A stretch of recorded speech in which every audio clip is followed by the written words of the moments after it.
Niemand hat es gesehen, niemand hat gezählt. Nur ich und jeder einzelne Moment. Ich saß allein, nur ein Licht im Raum, ein leiser Gedanke, ein großer Traum. Keiner wusste, wohin dieser Weg mich führt, nur mein Herz, das mich jeden Tag berührt. Viele Nächte ohne Applaus, nur ich und der Zweifel im leeren Haus.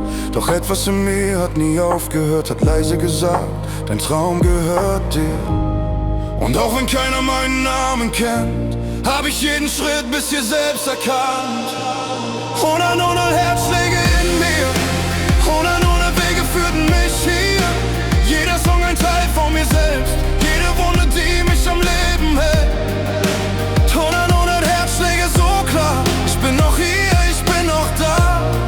Und egal was morgen geschieht, weil mein Herz doch immer für Musik schlägt und liebt. Manche gingen, manche blieben stehen, manche konnten meinen Weg nicht sehen. Doch ich ging weiter Schritt für Schritt, weil mein Herz mich niemals im Stich lässt und bricht. Kein Versprechen, kein sicherer Plan, nur der Wille, der mich getragen hat.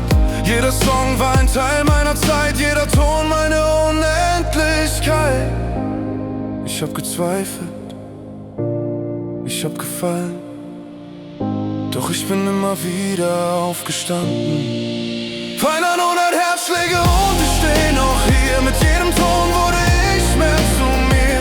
Und egal wohin dieser Weg mich trägt, weil mein Herz noch immer schlägt.